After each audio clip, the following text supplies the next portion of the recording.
And welcome back to another edition of Jedi Academy 52, which means we've been doing this, hosting this, doing this in some form of capacity for 52 episodes. Can you believe it? Unbelievable. Welcome to the show, everyone. I'm Ranger J1999 from the RSG crew, and we are glad to have you here. What is Jedi Academy? Well, that's where we take the best and brightest of YouTube and game changers, and then we throw in the RSG knuckleheads like myself to answer all your Star Wars Galaxy of Heroes questions. That's what we're here to do, and we've compiled a favorite list of your favoriteest people in the whole wide world to do such a thing. And let's introduce the panel and get this going. But before we do, let's just tell you how it works. If you have a question, what you do is you go into the chat, you put your question in there, make sure it's in the form of a question or has question in front of the statement so we know that it is a question so we don't miss it. And then what happens is Dr. Finn Medicine Woman, who is busy pew-pewing in Battlefront, has stopped pew-pewing in Battlefront and is now ready to collect all yours and scoop all your questions up, and he will moderate and do everything like that he does. Dr. Finn, are you ready? I am ready. Okay, he's ready to go. And he will scoop up the questions. He'll throw them in. I will read them out, and we'll go around the corner to each panel member, and we will try to answer your question to the best of our abilities. And let's introduce everybody. First, let's welcome back. He's been in hiding from CG. He's been on the run. He's been in the Witness Protection Program, but he's finally able to come back to us. Warrior is back with us today. Warrior, what's going on? What's happening, man? I feel like it's been a month. It's been almost that time, anyway. It's been about a month, yeah. And Yeah. you've been. I was trying to stay away from Ranger J99 because I heard he's a bad guy, but I'm a very bad man. That's true. Finn's a worse man because he has a Twinkie maker. You missed that. I think you missed a Twinkie maker. no, it was all that free internet. They put me in a concentration camp down in Mexico. With all the free daiquiris and tequila you could drink. Yeah. Something like that. But I'm glad you're back. I'm glad you had a nice vacation with the family, and we are glad to have you back here. Keep people asking, "Where's Warrior?" I'm like, Warrior's doing his own thing. I mean, he's a grown man. What do you want? I'm not his keeper. You're not? Oh well, I mean, I didn't want to say it out. Sometimes I feel like that. No, I mean, I didn't want to just announce that in public, man. Come on, man. Yeah. Keep it on the down low. Also joining us, we got the rest of the crew. We got all the way from across the pond, our two English brothers from another mother. We got Turbo. Yo. What's going on, Tim? Not a lot. Bit of work. Some Star Wars. Cool stuff. Yeah, living the dream. And of course, our good friend Mike. Good afternoon. Good morning to you, sir. Don't be giving us that afternoon crap here. We're all early in the morning trying to drink coffee. No, it's afternoon. I've got the Grand Prix back. The what? The Grand Prix, Formula One. Grand Prix. Okay. Nice. Yeah, so that starts again. So I've got qualifying after this, and then the race tomorrow. Yes, back at the net. All right. And right in the middle of the Premier League soccer matches, so that's always good. Also join us from South Korea, serving our military in the United States Army, is King Felix. Good evening to all you. That's right. Morning, evening. It's always sometime somewhere. How you doing, King? I'm doing pretty good. It's I got about 45 days left. Okay. 44 to wake up. That's right. That's right. And then, of course, new guy, up-and-comer on the YouTube, Mr. Xylo from Xylo Takedowns. Xylo, what's going on? Big pimp. What's going on, everybody? Just playing some Battlefront and trying to get the feel for the online. Loving it. Yeah, I'm just going to tell you, you're going to get slaughtered in the beginning because you have nothing. Yeah, I just hit level 5 binging last night. I know, you're like, oh my god, I'm so powerful now, I got fat, and I got shot in the face and I died. Well, that's all right, I'll use this new, I'm dead. It doesn't matter. It doesn't matter. I just got my first 5-player kill streak, but that's about that. Snap. And then I just want to let the panel know that T-Money's supposed to be here. I think she overslept again, so when she comes on the channel, I would like all of us to give her a really hard time. So, because she said she was going to set her alarm and she was going to be here on time, and I know she overslept. And so she's probably sleepy right now, going, I'm so happy. And then she's going to wake up like, oh my God, what have I done? So when she gets on, we have to give her a really hard time. Everybody in chat give her a hard time, too. She does know there's a formal warning system, isn't there? I know, for lateness and such. She gets a I'm formal gonna have to, warning. get her number or something in Canada, and then just start buzzing the snot out of her. Get up! Do it now! T-Money, wake up! What's wrong with you? Why are you sleeping? Right Sleeping now. through the week. Let's see here. So we're getting the questions coming in already. So Finn's going to scoop those up. And then while those are starting to compile, we will, let's talk about what went on this week. Quite a lot this week. I don't even know the begin. I don't really want to feel like venting again because, well, I'm all vented out. And it's too early in the morning. A lot of crazy stuff going on in Star Wars Galaxy Heroes. Anything anybody on the panel wants to just bring up specifically? Well, you said a lot of stuff's happening. What do you mean? Like, it's been dead in the game for the last... Well... JTR and CLS. Yeah, that's been... Oh, I guess for people that don't have CLS, he came back with R2-D2 because I did have a friend that was like, I just got them all! He was all excited. And I was like, oh, good for you. That was awesome. The one-day warning on CLS... He was ready for like the last 2 months. Well, I'm sure. Yeah, there were people like that, but the thing he barely missed the last time, and he was like, "Damn it!" last time, and so he's like, "I won't let that happen again." So, well, they changed the cadence kind of. It was supposed to be like 6 months, and like Finn noted in the Wednesday night stream, it seems like they're trying to change the hero's journey cadence for the heroes that have already been released to 3 months now. I don't know what they're doing. Honestly. It's not uncommon for them to decide to just start whoring out all the characters that they can't make money on and then hold on to the characters that they can make money on still. Like, there's characters that have gone to the farmable cadence because it's been 6 weeks since they went to the shipments. And so now, 6 weeks or so, 4 to 6 weeks, they're supposed to go to a farmable spot, and they haven't. No. So like Nightsisters has been 6 months again. Yeah. Well, with them, they weren't planning on actually ever having those characters farmable, except for through an event. That was their unique plan that was not so well received. So they changed that and said, okay, fine, we'll do a regular cadence, but they just kicked them into shipments about 6 weeks ago. But now it's been 6 weeks, and it needs to... If they're going to do that, they need to move them out. But yeah, I think the big uproar was, first we had JTR 3-day notice, because nobody knew when those were coming back. They just assumed that it was going to be on the normal cadence, right? And, people were farming the characters, but I mean, you don't know when it's coming, so you're trying to help your guilds and stuff farm other stuff and get it going, right? And work on those on the side. And then all of a sudden, bam, JTR popped up. 3 days notice, no warning. There it is. And then all of a sudden, same thing for CLS. For a lot of the newer players, it's like, it's, one of the things that was also brought up too was that people are starting to feel a little pigeonholed into, like, when you start the game, it's like you have to get this group of characters, this group of characters, this group of characters, and this group of characters. You can't farm what you want to farm. You have to farm these to be anywhat viable in the game if you want to be competitive. And then on top of that, so they're doing that, and then all of a sudden, without any warning, with everything else being released, like all the events, they don't release any kind of hint that, these journey characters are just coming in, like CLS, but we're releasing CLS tomorrow. Like, what? What the hell? So people are a little ticked off, if I put it mildly. I was extremely upset about it. I don't know. I don't understand that.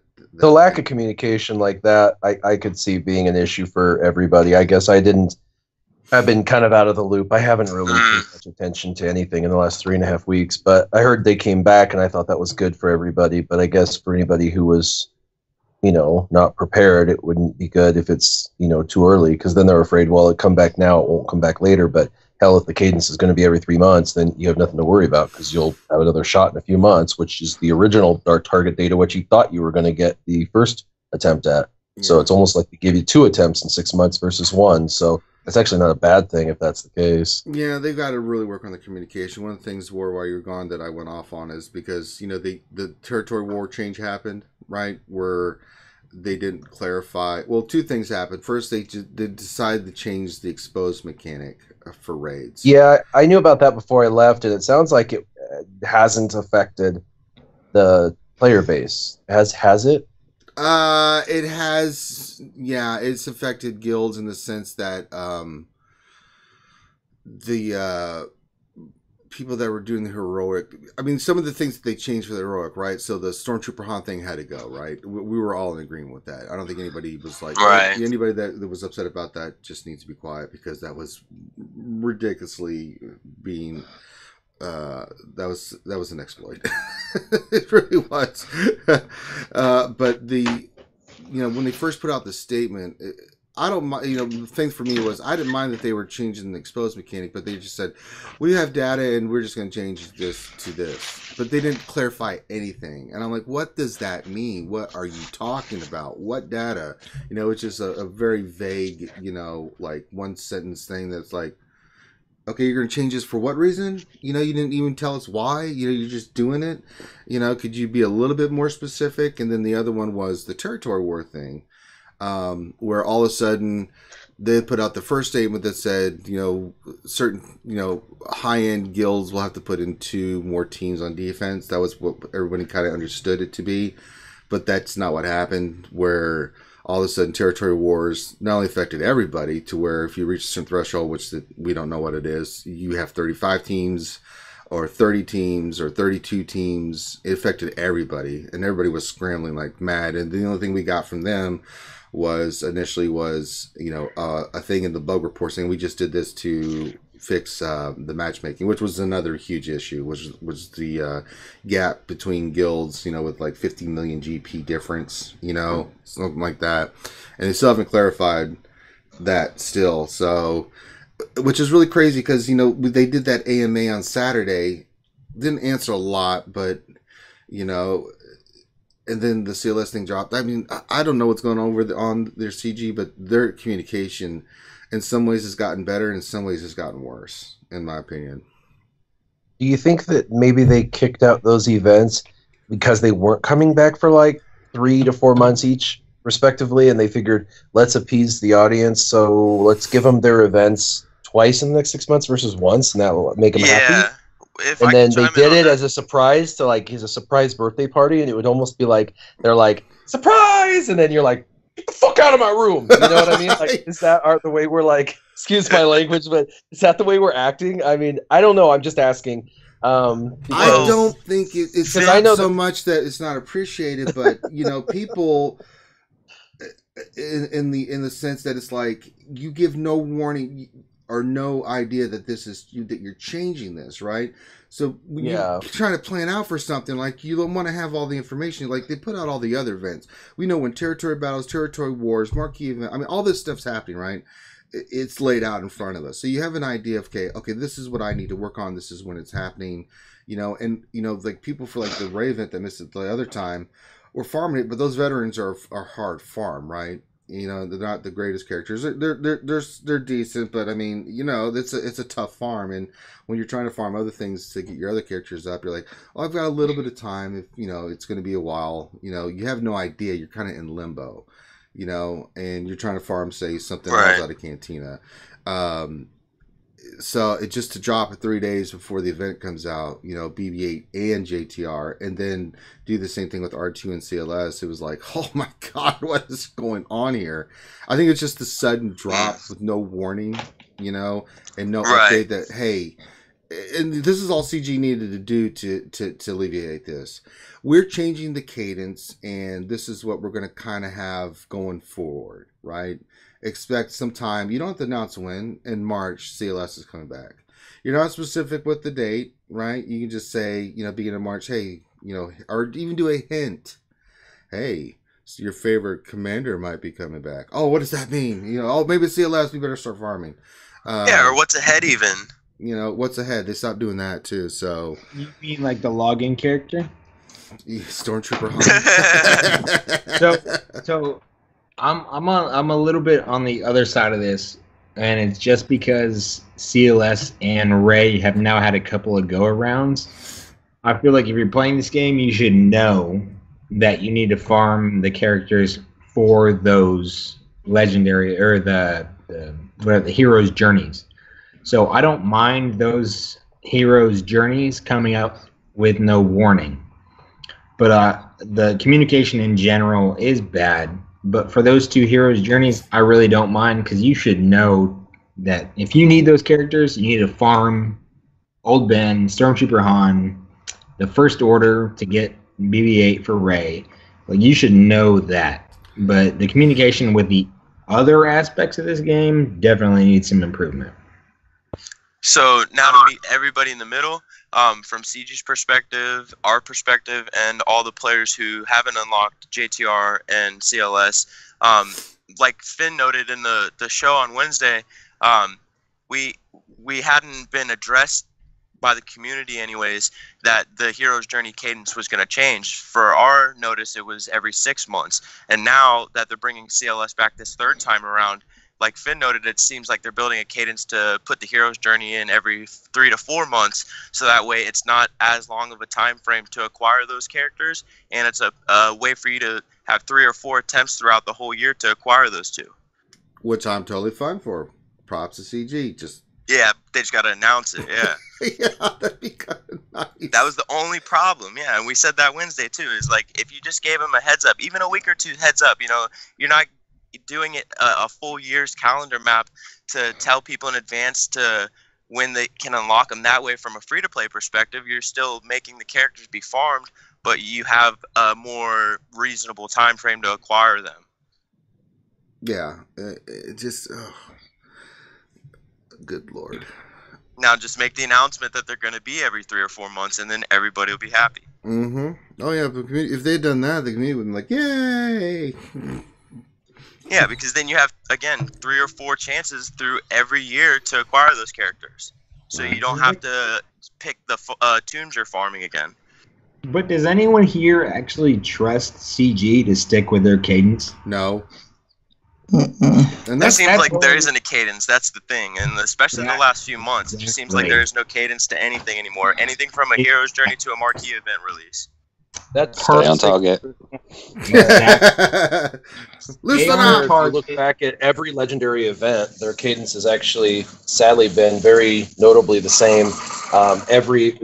Think about Yoda when he first came out. It was every 6 months, and then almost, after the second time, they put it down to 3 months, and then it was every other month. Same thing with Emperor Palpatine. The first time I missed him, I had to wait 6 whole months to be able to go and unlock him. And then after I got him, it went to a 3-month cadence, and then it was every other month. They had him rotating every other month with Yoda for a while, the two of them every other month. And so when the other ones came out, I figured they would wait 6 months the first time, and then after that it would go to 3 and then 2 months. And so they said a long time ago, actually, publicly, that they wanted to make the cadence on those be 6 months for the first time, and then like a 2 or 3 month window, and have a rotational thing, so that way they're constantly coming back. So that way new players don't have to worry about when it's coming back. They just kind of know, every month there's a new character coming out, and if you miss it, you just have to wait another 3 months for that character, which gives you 3 months of farming, which is kind of that golden window most people need. All right. Let's get to some questions. We'll start. We're gonna start with War. Let's bring him back in, get him kind of acclimated back into the question and answering format. First one is from Paul Morgan, and the question is: in the last 2 weeks, I've unlocked Raid Han, General Kenobi, and the legendary heroes. Who do I focus on now? All of them. You should probably kick out everybody out of your favorites except for those like 5 that you just mentioned. Let's see, BB-8, R2, CLS, Raid Han, General Kenobi. That's I think the ones that he just said. Yeah, the legendaries, JTR. Yeah, so so he's got all those 6, those 6 tunes that are like amazing. That's all I would tell people. Just focus on like 6 or less. and put those 6 in your favorites, and every piece of gear goes to someone. Just constantly focus on one person in, one day, focus on one person, one piece of gear until you have that one piece of gear done. Enjoy getting Kerbates. Yeah, and then just focus on those 6, because those characters are the best in the game. So they're going to help you in every avenue and aspect of the game. So you better get those characters geared up. And at this point, you did all the work to get them. So now you need to do the work to get them up, or you've just wasted months of your life for characters you're not gearing. So yeah, focus on getting those guys up as fast as possible. There you go. All right. Next question will go to Turbo. This is from Ancient Farmer. Question: how many credits will we need total to take a whole arena team from 85 to 90? Ooh, we touched on this the other week. Obviously, we don't know 85 to 90. Can someone remind me what it is for 80 to 85? Finn, you're the math guy. Can I get a survivability thing? It was 4 million. Billion credits. I think it was 4 million, 80 to 85. I'm reckoning it's going to be double. Yeah. I used to do some numbers ages ago when we did the first level increase. I actually went all nerdy on an Excel sheet and did a calculator for training remotes and credits. And I noticed that when they did a level increase, it tended to double each. And I'm pretty sure 80 to 85 was 4 million. So I'm guessing it's going to be 8 million from 85 to 90. Mm-hmm. I think we bit short and sweet, but in the credit heist yesterday, did everybody notice that most people I talked to was getting like 7.5 million, stuff like that? How did you guys do on that? boring 5 for me. Oh, 5. Turbo. I got 12.5 million. CG. I did see a screenshot of somebody that got 20 million, and somebody was like, "Doctor, that's fake." But I can tell you, a year ago, I got 2 10 millions on the same day. It can happen, yeah. It's not. It's not. 2 10 millions on the same damn day, and then I got a 10 million yesterday, and I got a 10 million on video, like 2 years ago, like when they first revamped it. Oh my God, I'm rich. Oh, I'm not I've rich had anymore. one Yeah. all my time. I've gotten 10 one million. too, or two in one day, I should say. I've had a few 5s, but only 1 10. So, do we think there's something going to happen with ships? Have you noticed how many ship credit mods there are now in mod shipments in the mod store? It seems like there's more than regular credits, doesn't it? Yeah. What's the point? I It bought a takes lot forever out of to there, Farm and them. Yeah, and they're trying to I get had- you to not have credits to level Yeah. up your ships when they release all those new ones. That's right. I've done over 120 million ship credits. I've done something around that. Yeah, me too. I've done 120 million The of trap. both. I'm round about 20 now. I'm not going any lower. I went down to Oh, 15, but I've Yeah, moved it back up. some of the mods, it's funny. The mods I've got at some of the events were like they came to 18, 19 speed mods.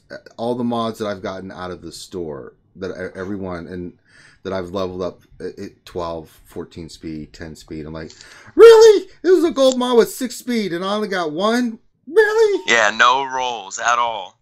And I take a blue one I get that's like 4. I'm like 18. I'm like, what? What the hell? Yeah.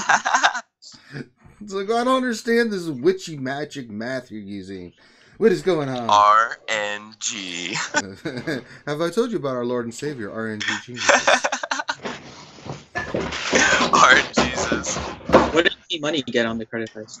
Oh, well, look who it is. Well, everybody, look who decided T-Money. to show up not on time again. You said after she was going to have her 25 alarm set. T-Money, what's going on? We're very verklempt. Hey, how's it going? Good morning. No, you tell us. How's it going with you, young lady? It's What's up, T? good. It's good. Hey, everybody. Hey, Warrior. How's it going? Good. How you doing, Money? Good. Very good. I got 5 million. I think that's just the number that they give me now. No, Just we 5 everyone million. else got 7.5 million or more. Warrior got 12 million.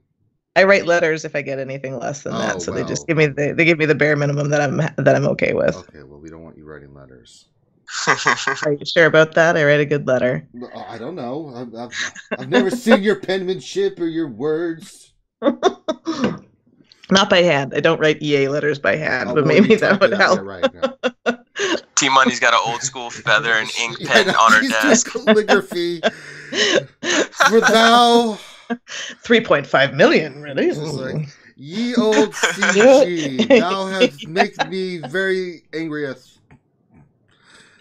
You gotta say 10 Hell Grandes now.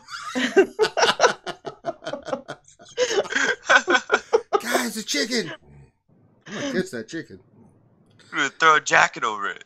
Oh, Lord. I swear, he is comedic gold. Alright, let's get back to the questions. Glad to have you here, T-Money. T-Money, I've got a surprise for you. Oh. Guess what we're doing tonight? What are we doing? We're playing KOTOR on the stream. What? Yes. Oh my gosh, I'm so excited. And getting You have drunk. to tell me how to get ready. That's right. You have to prepare yourself. I don't even know if it's a mobile game. Do I need to go it's buy a not. PlayStation? I've got it on Xbox, and we're going to play it. I got it yesterday, and we're going to upload it and play through. Awesome. Well, KOTOR is on, It's on your PC. phone too. Yeah, you can do it on your phone too. You can I do have on an your Xbox too. Yeah. I just mainly use it for Lego Star Wars. Maybe like 100% of what I use it for, but You need to get Valentine. You come chase me around and shoot me in the head. that sounds like fun. That's right. Next question will go to Mike. This is from Most Def Isley. Question for Mr. Hunt. Has Zeta Luminara found a place on a team for the heroic Sith? I will get to talk about this because I'll have to translate. I've been chatting in the chat with him about this. It wasn't me; it was Turbs. Turbs has a Zeta Lumi. Mine's gears ability 7. So I'll pass it to Turbs and then I'll translate. Okay. Well, he said yes. Say again, sorry. What was the full question? I switched off. Oh, I'm sorry. I do the have a question is, I do why have isn't Zebedee. Turbs paying attention to the damn show when we're asking questions? Was the it question was it was for Mike, but he's passing this to you. It says, has Zeta Luminara found a place on a team for the heroic Sith raid? I have had a little play with her. She is better than most of the bum teams out there, but I have not done anything groundbreaking with her yet. But obviously, being, as you know, with the buffs and the bonuses that the healers get, they're a lot more survivable than most characters anyway in the Sith raid. And obviously, any heals, especially against Nihilus and such, because he goes straight through protection, doesn't he? You need the big health pool. Any healer is good, and obviously because her Zeta, any buff that you get, she automatically grants heal over time. If you can get those rocking, if you stick her in a team with that generate plenty of buffs, then it is fairly survivable. But obviously the hard bit is dealing the damage. I've not done anything groundbreaking with her yet, but she's, like I said, she's better than the bum teams. But if I do something groundbreaking, I'm sure you guys will hear about it. He said, "Not really."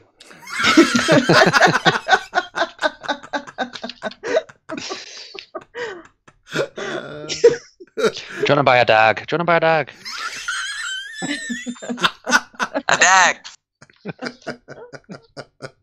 Oh, a dog. Yes, I love dags. Are we doing a dab? Oh no! That's a We're great movie. quoting Snatch. Yes. Oh, that's why I was laughing. For the record, I'm not Irish, and I'm not a pikey either.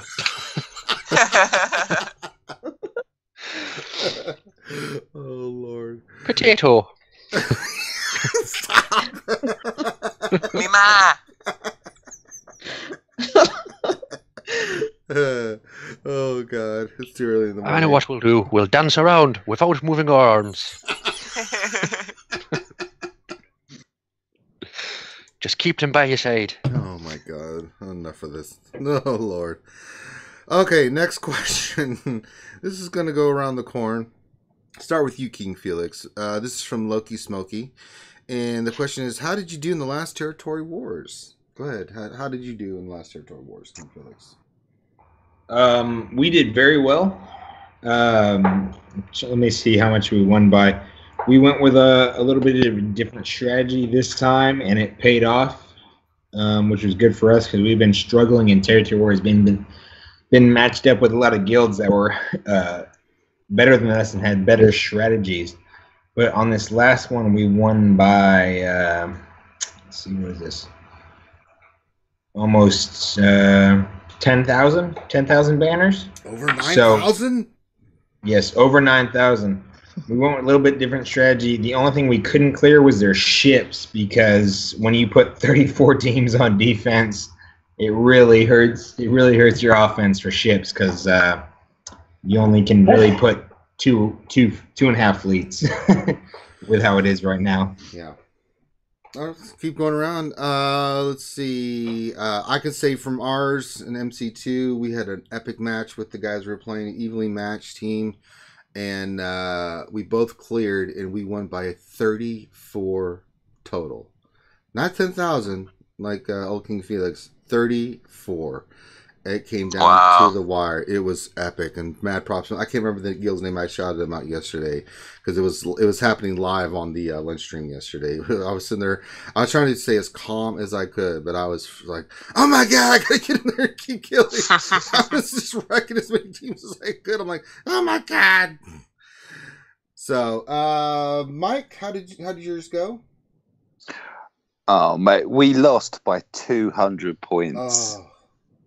Unfortunately, I was commuting home in the last hour, and so I didn't get to go. I was very antisocial at lunchtime at work because I literally was just, plowing through their defense. I'm not sure.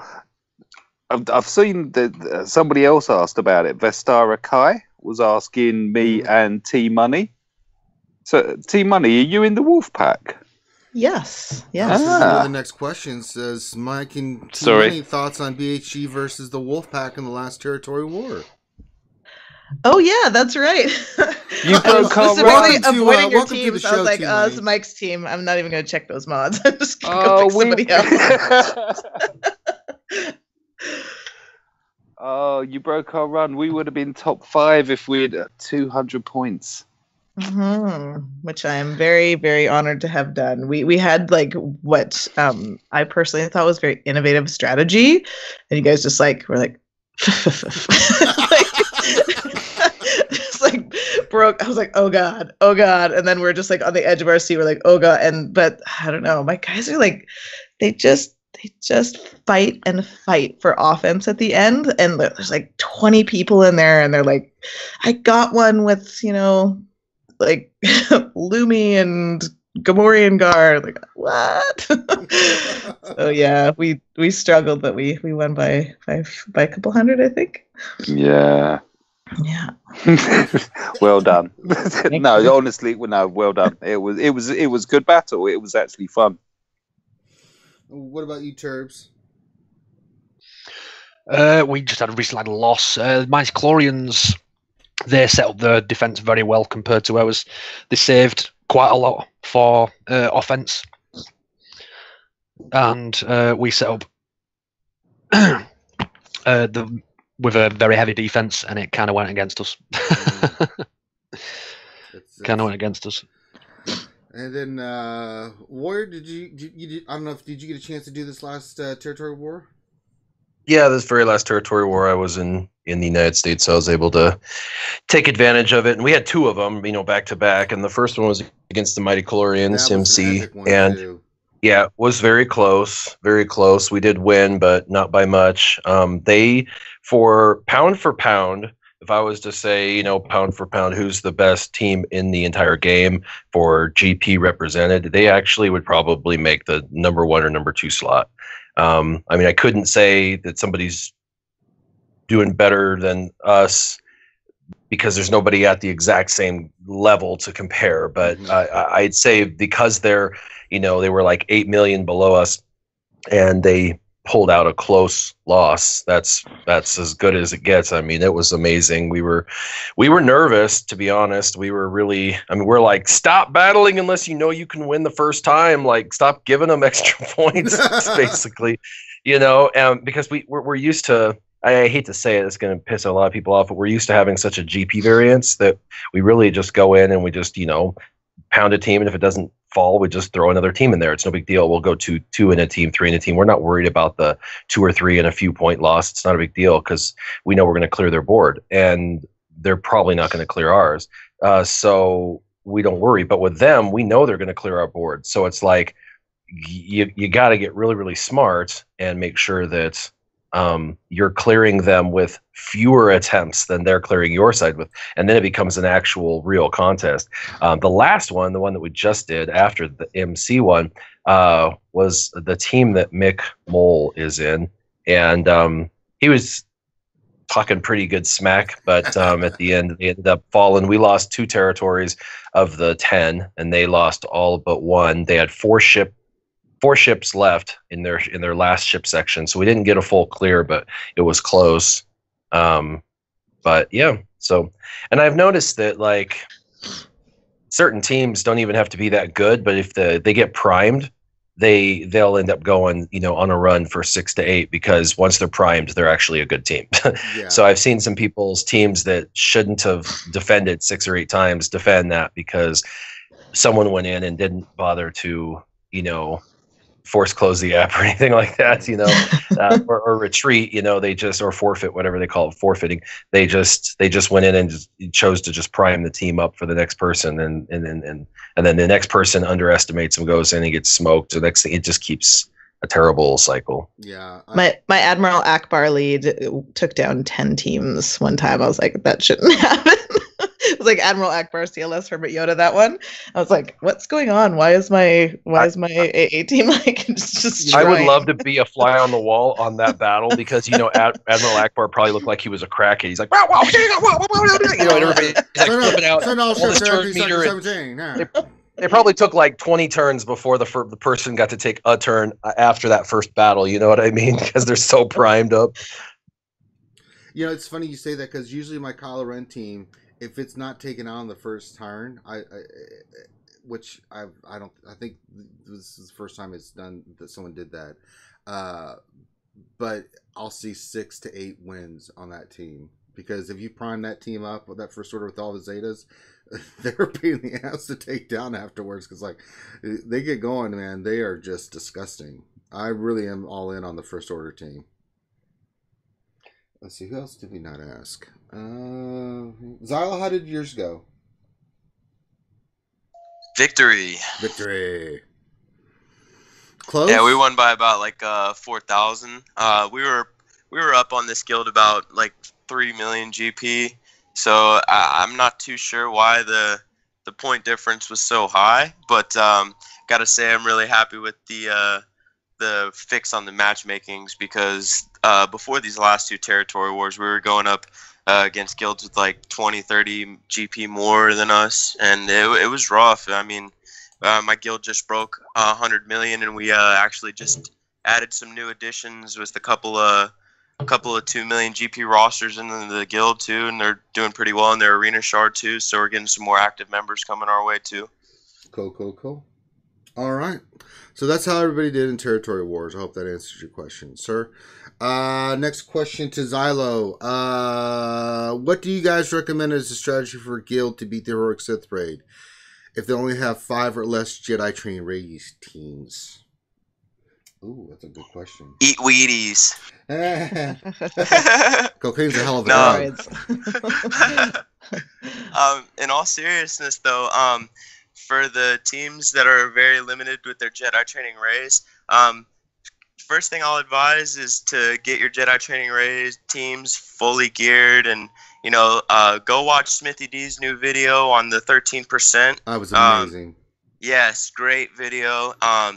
The DPS is amazing, and then the strategy, he wasn't really always calling BB-8 to assist with Jedi Training Ray to spread more foresight and keep the survivability up on the team. He did have R2 in there too as well.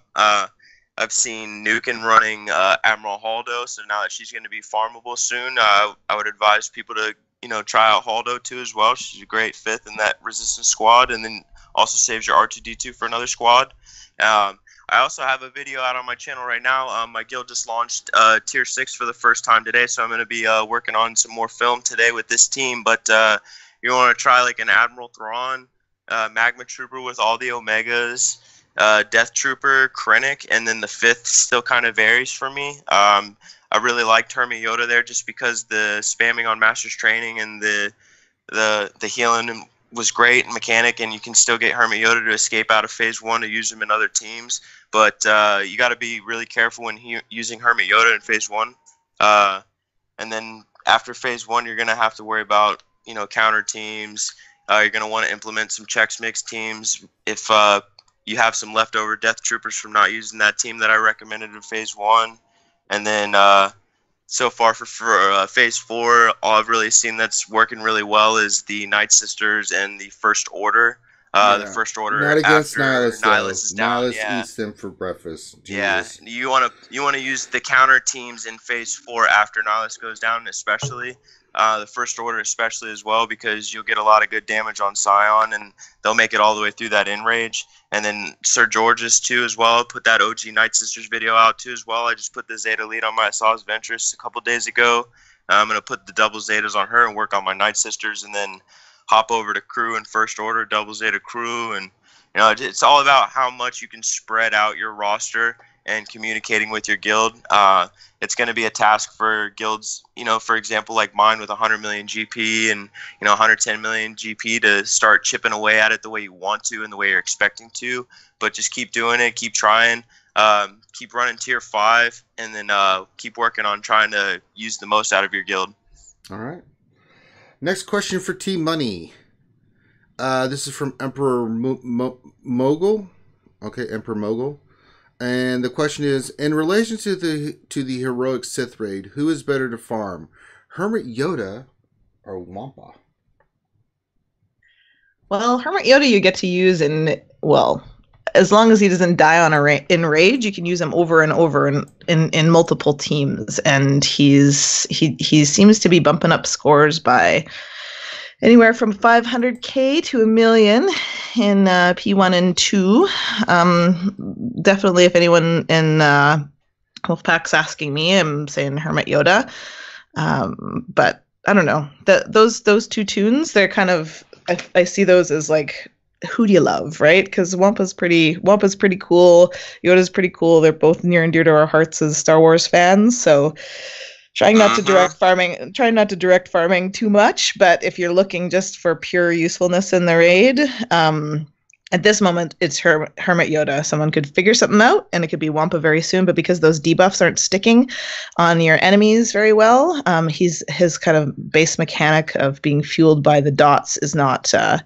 It's hard to get that going. It's not like in the heroic tank raid. Yeah. So Hermit Yoda, this raid is favoring healers and buffs over debuffs.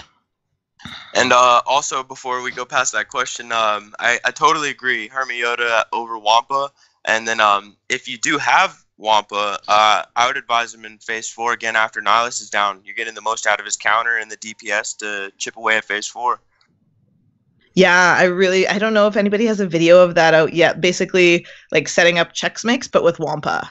I would love to see that. Yeah, that'd be pretty cool. Yeah, that's a good one. I like the idea of that. And he's an attacker too, so he gives all that extra 100% offense. Very nice. Oh, we just got a new sponsor, Bad Rongo. Just became a sponsor. Thank you very much, Bad Rongo. Very appreciative of that. That means you get the cool little icon, and you can use the Baby Ranger emote. So we need to create one, Finn. I don't know if we have enough sponsors, but we need to get the one with Grande with the chicken. Yeah, Silverbolt needs to draw that one. Oh, first. Yeah, he's got to draw first. Yeah, Silverbolt's going to update Grande's picture that he did. You got to draw it with him throwing a jacket over it. No, just be the chicken. Oh my God, he's ridiculous. All right, next question. Back to the top from Good Old Race to Warrior. Question: what is the optimal mod setup for SRP for the raid? All health with speed secondaries. No defense or protection? Nope. Actually, I would prefer health over protection if you're talking Sith Raid. Yeah, the Scare Verbal Pathfinder. Yep. Okay. Yep. That's actually for everybody, for Yeah. all tunes. Sadly, and so you're not going to probably end up doing it for all tunes, but you've got to have a different mindset with this raid. If you switch all of your protection primaries to health primaries, your longevity and durability and long lasting it increases significantly in your teams, provided that you're using healer teams because of the benefit of the healing. So you're really recommending that you have mods that have a lot of health on them for the raid for all characters, correct? Yep. In every video where I've seen somebody have higher health mods, health primary mods, they're getting more in damage. I'm seeing a correlation.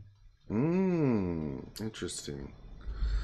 You know, Smithy's video he talked about that you wanted that more health and less protection on those characters when you're facing, especially just Nihilus more than anything. Right.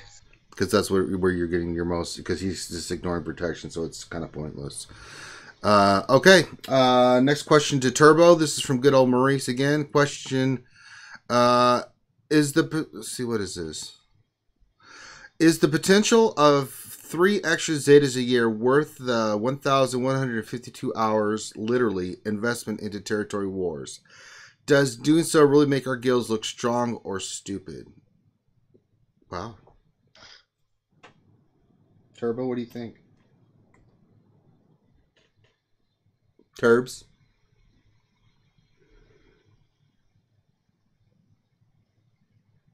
Turb said he had to duck out for a little bit. Okay, then we're going to go to Mike on this. CG again. My plan's working. Mike, do I need to read the question again, sir? That's all right, Turb. I got a call from Turbs. He said yes. Yes. Is that the telepathic connection you two have? Yeah. Yeah. And I like dags. Dags. You like dags? Thanks. Oh, Yeah. Lord. All right, Mike, what do you think of the Thanks. question? Oh, dogs. Oh, Lord. I get where he's coming from. It's a lot of effort.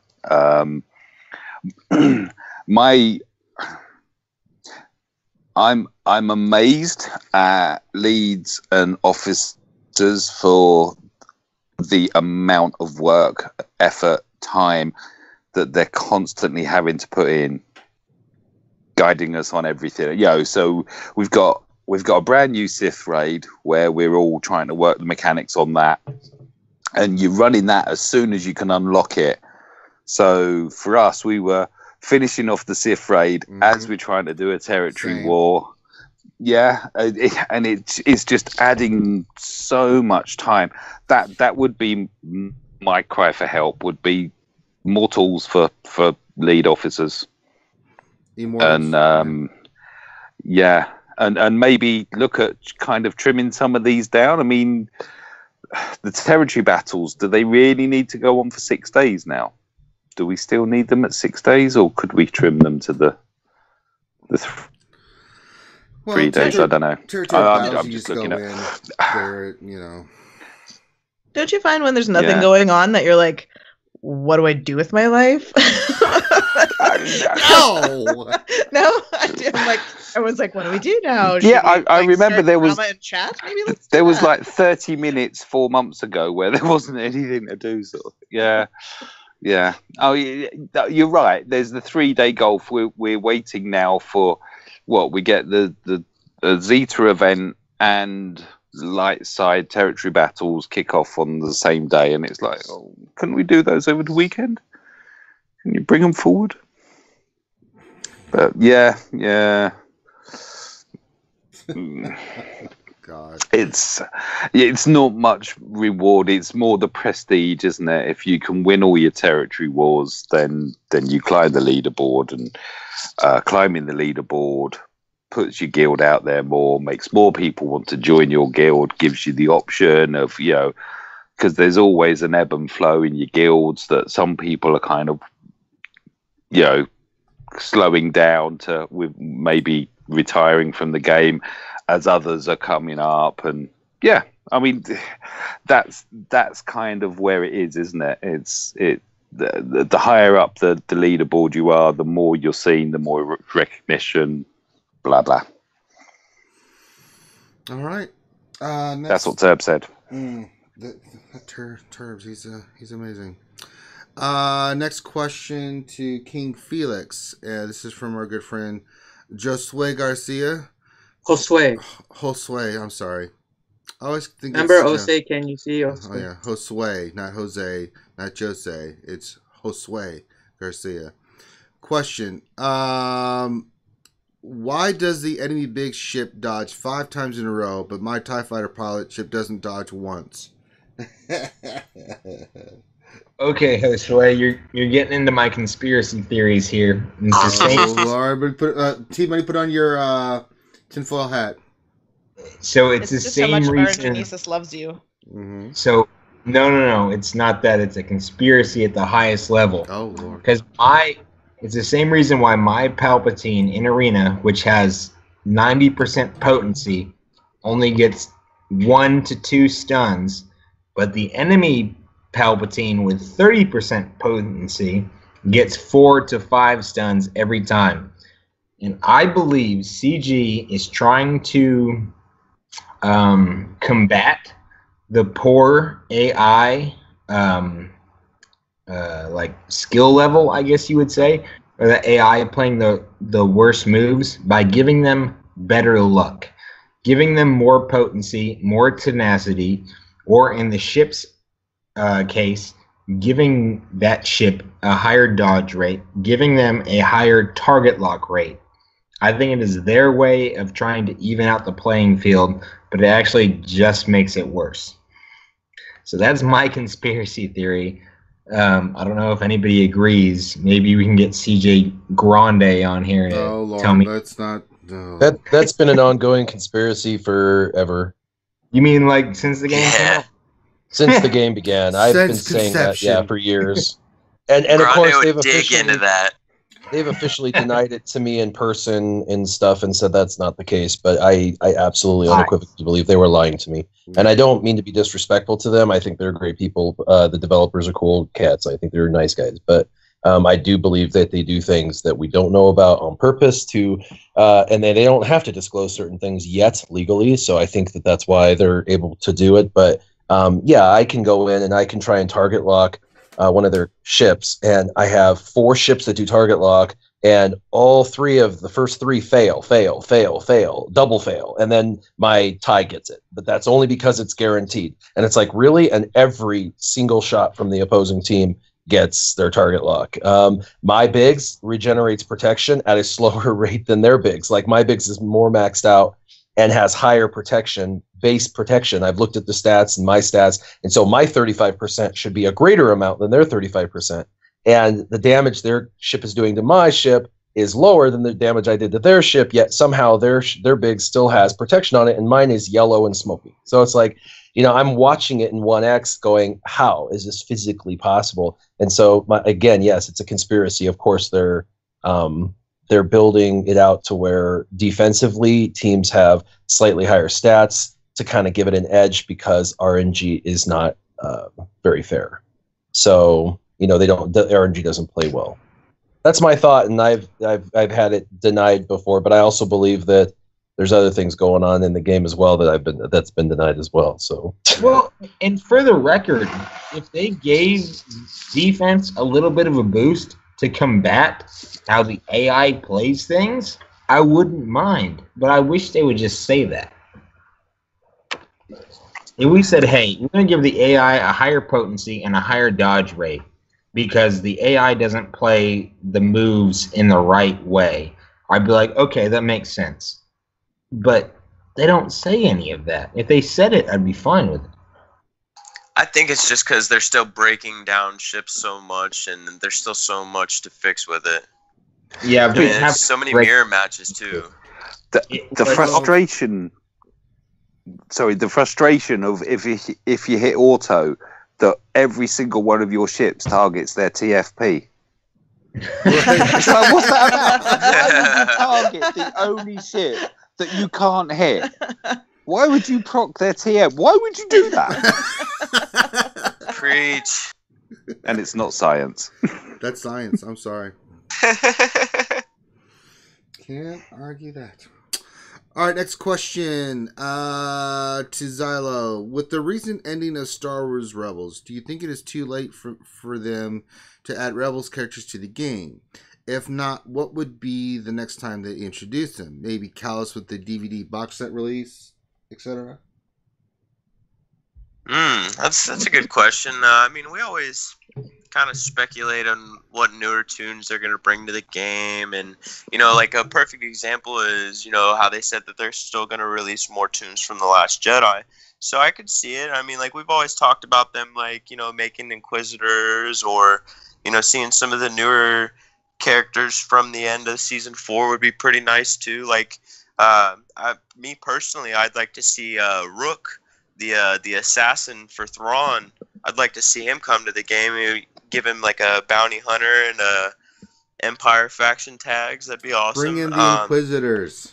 Yeah, the Inquisitors. Give for them sure, Empire. Yeah, you can make them. You can make 5 a whole Inquisitor faction squad, like a mini faction, like they did for Rogue One. Even like we've talked about that over and over. The Inquisitors are awesome. Everybody likes the Inquisitors, and it's again more synergy for Darkseid, and more Empire content. Yeah, exactly, and a whole nother faction even at that. And when I would say if they do plan on releasing any more Rebels characters, at the latest through the cadence of this year till the fall, so you could probably see them anywhere from like the next 4 to 6 months while there's some more downtime in between movies. They really follow their cadence on how they release newer tunes by the movies, but again now they're kind of staggering. Yeah, they're staggering so much because, I mean, look how long it took for them to put Rebels into the game. First off, it went almost 3 whole seasons. And then, they introduced the newer tunes. Or no, it did go the 3 seasons. It went up until the season 3 characters. And, then it took a while for them to put Thrawn out after that. It's just a timing, really. Like the cadence is so off and how they're putting out newer tunes. And, like when they did the AMA and someone asked if they were still releasing more characters from The Last Jedi, they did kind of confirm it. I'm not 100%. I didn't see it myself, but they did say that they were going to be releasing more tunes from The Last Jedi. So, you could always see them pulling back stuff from Clone Wars or any of the miniseries, any other movies.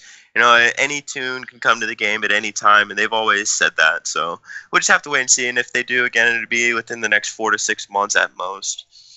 All right. Next question. This is for T-Money. This is from Molester. Sorry, he was in the. I was teasing him about his name. I know. Question: what is the current best ship lineup for Arena? And when using Chimera, should you use Art of War or the beam projectors first? Also, shout out to Mike and T Money. I think that the best ship lineup is Chimera with TIE Reaper. And then Bistan's ship for that 10% turn meter feed when target lock happens. I've been playing with having Vader out front because, like we're talking about, the target lock is not always sticking, so there's not much use in having a turn meter feed based on target lock. So I've been pulling Vader out front instead of having him in reserves, and then TFP and Biggs. That's kind of what I run, and then in reserves. First order TIE pilot first. I don't have Maul. I would definitely put Maul in that first spot there if I had him, but I don't. And then I like running Sunpack as well. Deeper down, just so on offense I have him if I kind of screw up. And then I always do the offense up ability from Thrawn first. That's the one I do first, and just try and get some of the turn meter taken away from the capital ship by killing somebody, because it only takes a hit from TFP to kill a ship if you've got that offense up. It's a beautiful thing. Yeah, for me it's situational. My line's a little bit different, but I use Thrawn's abilities based off what's happening. If my base is still up, I'm going full offense. I'm using his big AoE hit, take away the turn meter, take away their damage, or probably kill a ship in the process as well, so that they have to use the AoE use its first reinforcement if I've already killed the ship already. But if I'm getting kind of damaged, then and I need it, I'll get the heal going. Like, no. So it's kind of situational which one to use first. You have to kind of play it, where you're at with the ships. Have you already lost a ship? Do you need to bring in Scimitar? That kind of stuff. So there's a lot. It's all about getting that first kill. So yeah, if their first order TIE pilot's hanging on by a thread, then yeah, I'll do the AoE and then take the capital ship turn meter away. And go ahead. Now, I was gonna say, I've been putting TIE Slicer. All right, that's in my starting lineup. That thing is amazing. And I use them with First Order TIE Pilot, Imperial TIE Fighter, and TIE Reaper and Biggs. And from what I'm seeing, his stun, with the base, he doesn't really work that great on defense because he uses his special first, but whatever. His stun on offense is actually more valuable than a target lock, in my opinion, at this point. So I've been using him, and I've been falling a lot less, and I've been climbing a lot easier with him in the starting lineup. I do have one Zeta. I need to put a second Zeta on him to make him even better, but his ship hits hard. Oh, Mike, what's your record now for highest hit you've had? I'm still on 175. I've got 168 coming out. Yeah, I have 166 is when I hit for. I can't remember, but I think I've got 109 on an Imperial TIE as well, which was like, what? It actually hit. I got a 178. I got a 178 on TIE Silencer a couple of days ago, or actually it was more like a week or so ago. And then I can routinely get about 120k with TIE Fighter Pilot with offense up, or First Order TIE Fighter Pilot with offense up.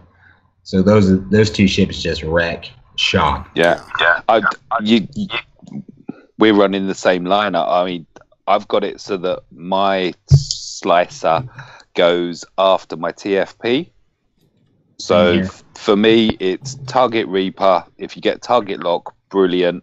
Stun their target lock, be it TIE Advanced or TFP. First Order TIE. Yeah, First Order is one I always go after. Stun them. If you get the buff debuff up, even if they've got Bistan, it ability blocks Bistan, because Bistan, brilliant ship, but it's slow. You need the RNG to be able to cloak target lock on Bistan. That's the only issue, and if you're running a fast fleet, you can shut that down. Yeah. Before, sorry, I was having an Negan moment there. Before Bistan cloaks. If Bistan cloaks, you're screwed, because it's a guaranteed hit every time. And coming back to the TFP, Bistan TIE Advanced, what TFP? Or if you've got a good PO, those are the only three ships that seem to be able to hit TFP guaranteed. Right. All right. Next question to Warrior, and this is a question specifically for you, Warrior from Thoka. Question to Warrior. My arena team is Rex Lead, Boba, Old Ben, Ezra, and Thrawn. They've been working on Sign and Nihilus to replace Boba and Ezra, but they got CLS and R2-D2, and they've got Han at 5 stars. I'm assuming that's OG Han. Any idea on a good setup and which one to focus gear on? Well, it sounds like divided attention. I mean, you got some Sith there, and you got some Rebels there, and it sounds like you even got some Scoundrels. Boba Fett's is one of those hard to let go characters. I'm guessing he's mid-game player. Is still using Boba Fett in his arena team, so he's probably mid-game. but it's probably time to retire him from your arena team for now. And it sounds like that's his thought process, so that's good.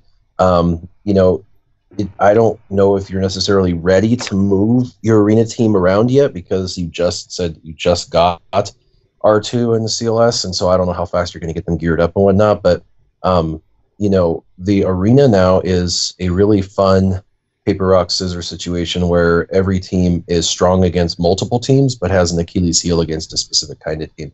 And one of those teams that still does very, very well, in fact, I have 3 right now in my top 10, is a CLS-led Rebel team. So having CLS, R2-D2, Han Solo, who's even more critical now than ever because he can stun the BB-8 on a raid team, or he can stun the Darth Vader on an EP team, basically stopping the train just long enough for you to get in there and do what you need to do to stunt them. But you could switch it and have a Rex lead if you really have inferior mods and put the rest of the rebels behind them.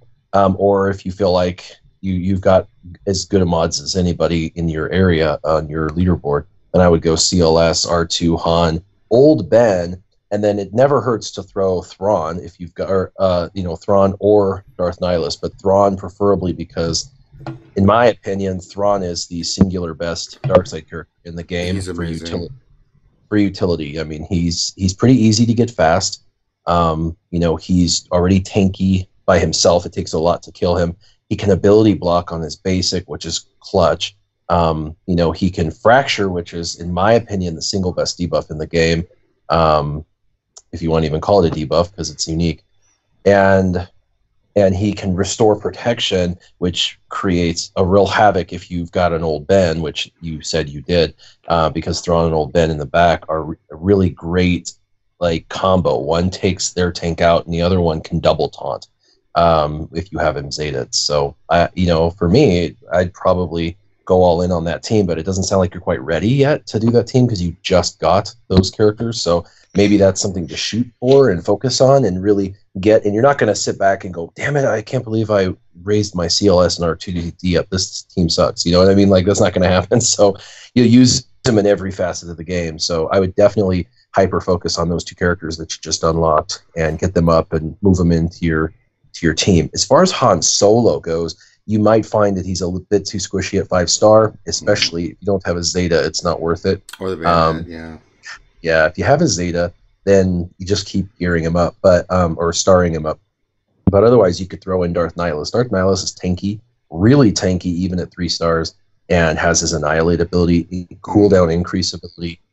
So he would be a great plug-and-play character, someone that they have to pound away at to kill, and if they don't do that, he's just going to annihilate one of the characters on the other side. So, it's funny where I never thought I'd be using my CLS team again, but since pretty much everyone in my chart went Emperor Palpatine, the Rex, CLS, Thrawn, General Kenobi, and OG Han, I'm just wrecking people because it's like countering.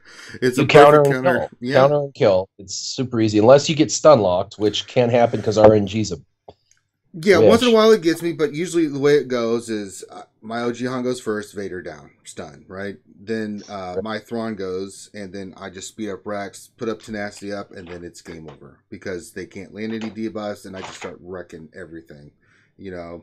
Fracture on their tank, whatever, and then just, you want to hit me? Enjoy the retaliation, and that's just free hits back on them. So I never thought that would ever...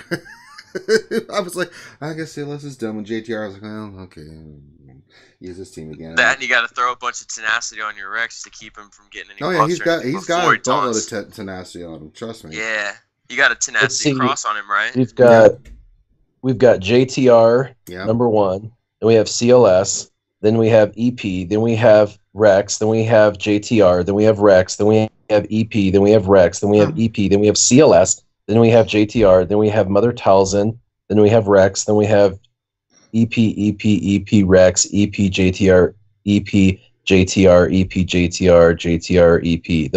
That's like the top 25. So, I mean, it's really, Mother Talzin's kind of the floater, but everybody else is, and it's like really JTR and Rex and the Emperor Palpatine are the 3 top, but CLS is in there 4 times, so Yeah, obviously. it's a great counter. I mean, we've been kind of talking about this. You got to have more than one team now for arena because you never know who you're going to face, right? Usually if I run into a JTR team, I'll use my JTR team. If I run into a Palpatine, I use my Luke team. And it just, I'll climb that way, and it, usually I'll leave JTR on defense, it's. I don't like to leave CLS on because the AI just doesn't use it right. It's so nerve-wracking. Ugh.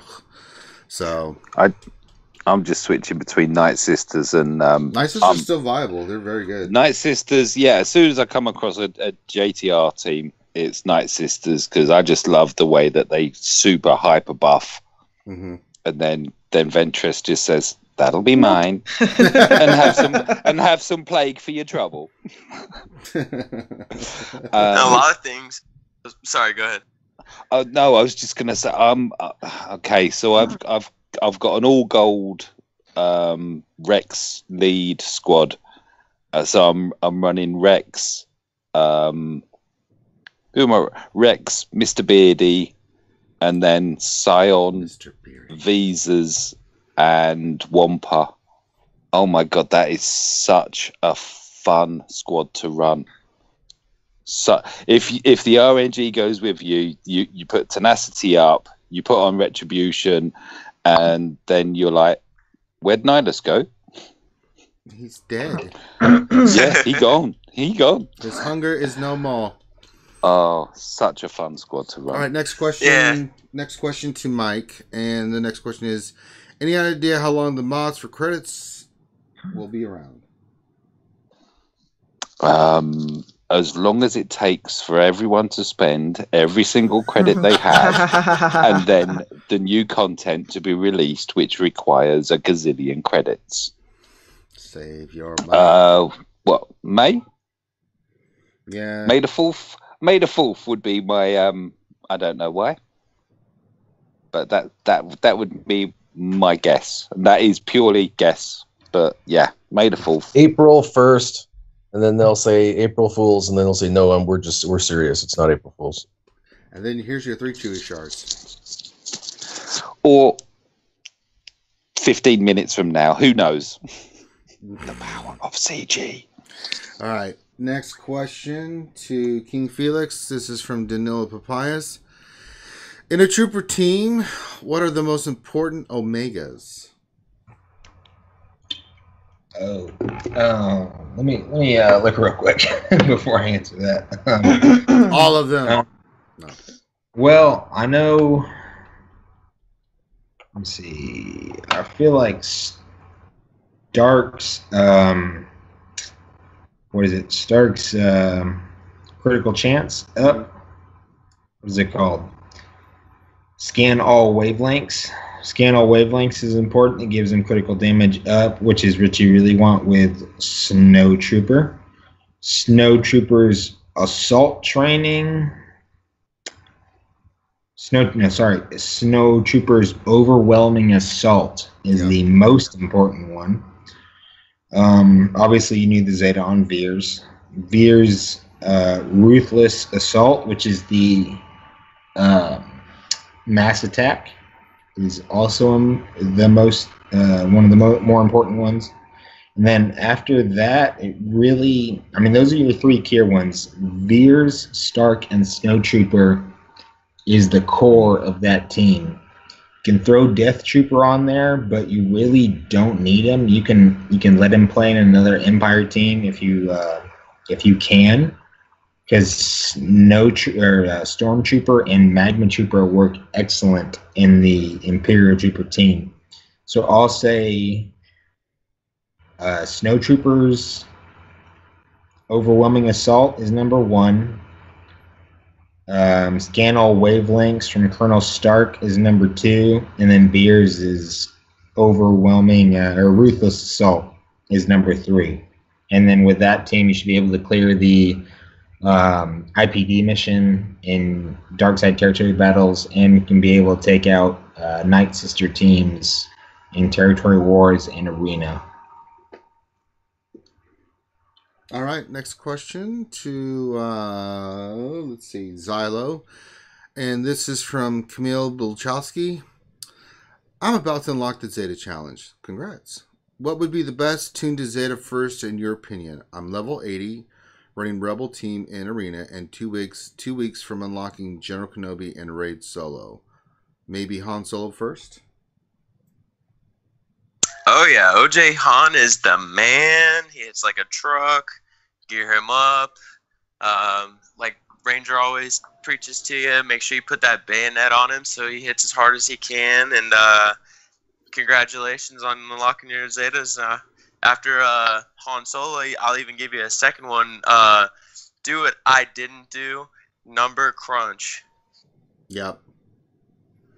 I still haven't put one Zeta on R2, and I really regret it to this day. Yeah, I know. I always strayed away from what everybody else was doing. I never, follow the meta or chase that. I always like to think outside the box. But OG Han, great character, great tune. He's valuable in every aspect of the game.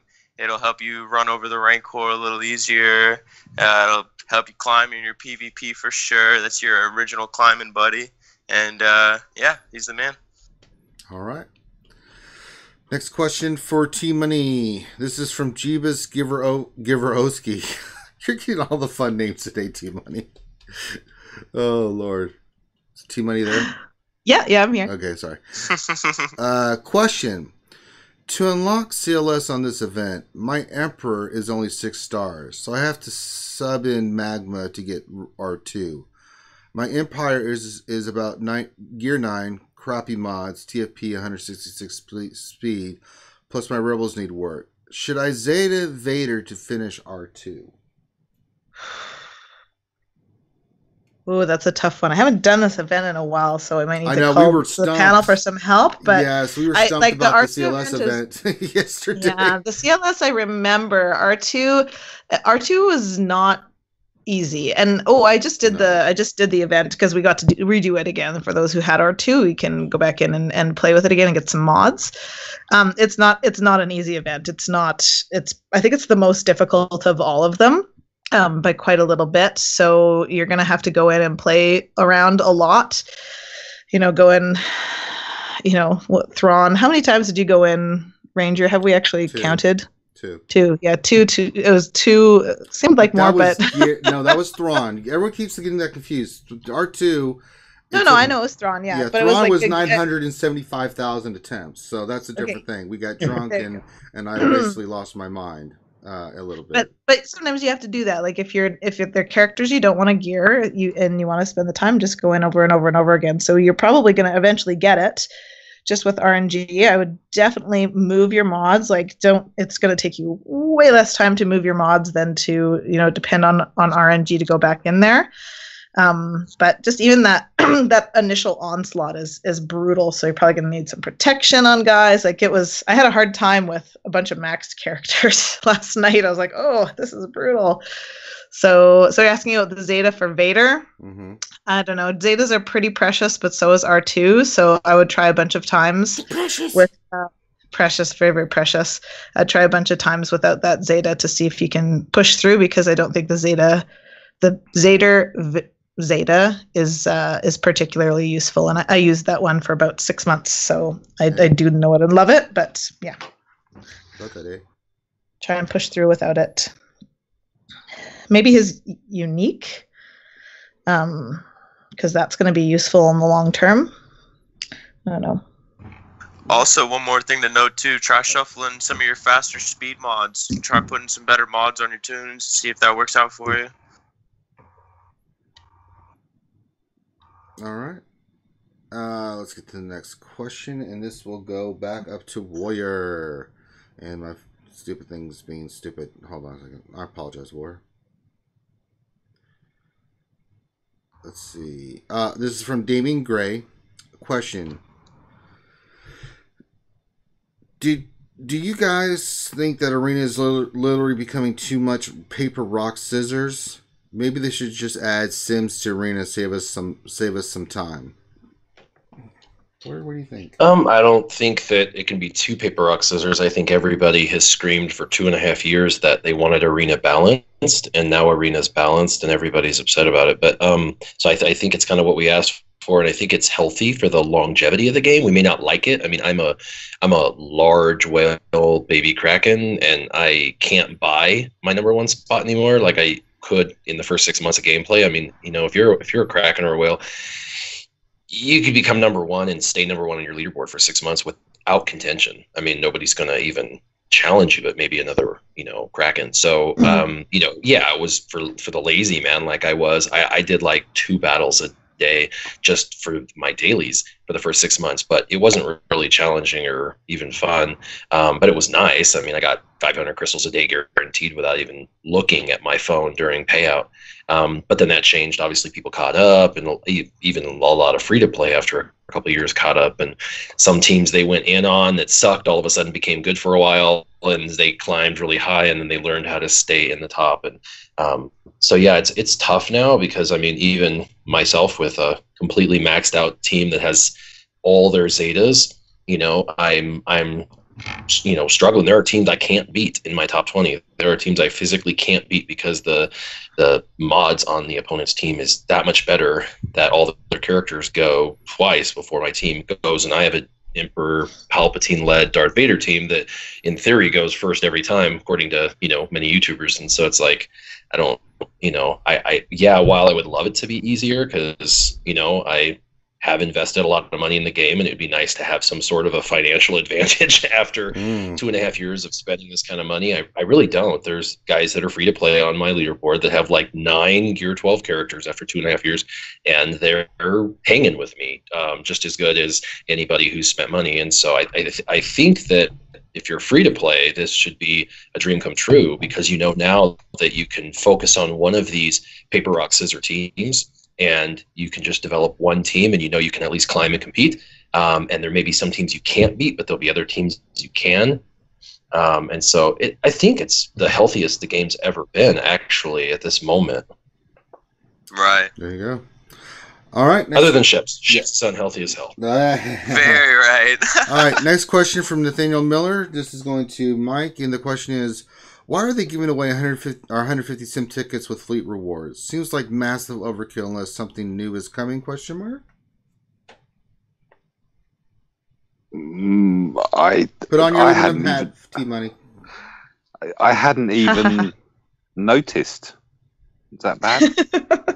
Really? I just sim it and away I go. I don't know. I mean, I'm sat on nearly 2.5 million Bronzium tokens at the moment, and sim tickets I've got ridiculous. Well, 14,000.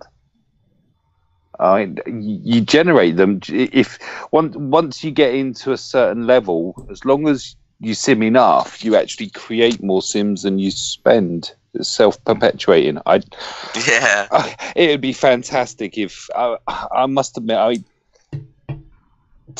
Territory Wars is the closest we get at the moment to when we had tournaments. Unfortunately, APKs absolutely ruined tournaments because they highlighted just how many people were using them in game. It'd be for me personally. I know I moaned earlier about the time that was spent in game. However, tournaments wouldn't require any guild leads, officer input other than suggestions and so on. So no, I'd welcome tournaments back open armed. They were fun. All right. Next question to King Felix from our good old friend from Yield Nerf Herders, good old Maurice. I forgot to say that before. Question: my First Order Special Forces TIE Fighter pilot ship is almost complete, and the pilot is Gear 12. Does this ship have any place in Arena? King Felix, what do you say?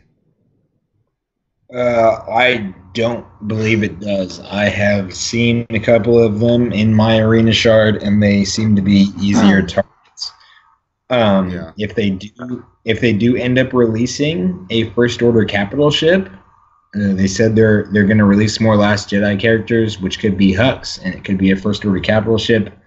It could end up being part of the meta, but not right now.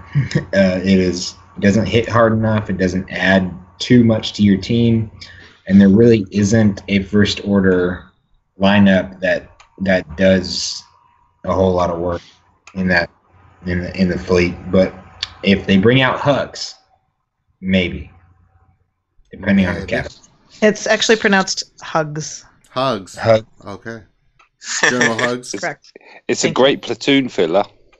But if it does come out, Poe Dameron's just gonna have a conversation with Hux in the fleet arena, and you're gonna lose. So. All right. Next question to Xylo. This is from Cableman782. Question: best way to pick a party Palp team that has Scion. I'm running a Palp league with no Scion. Right after my Vader does Force Crush, the opponent's Nihilist reduces my cooldowns. I mean, I don't run EP, but something that Grande usually does is plugs in his Han Solo. Yeah, he plugs in Han Solo on offense with his EP team to stun the Vader, and then after he stuns Vader, game over. The kill order, again, I don't know the kill order for sure because I don't run EP, but I would say you want to fracture the tank to keep him from taunting. If they're running GK and Sith Trooper, then fracture the Sith Trooper and just chomp down their GK and then kill Palpatine, and the rest will fall into place. I also tested something yesterday. It's the AoE that gives automatically the AoE. Then you do damage to Scion through the AoE. So then all of a sudden he inflicts pain, and you now have to hit him. And now Darth Vader is stuck on him. And it also feeds turn meter because of the rework of Darth Nihilis's Zeta.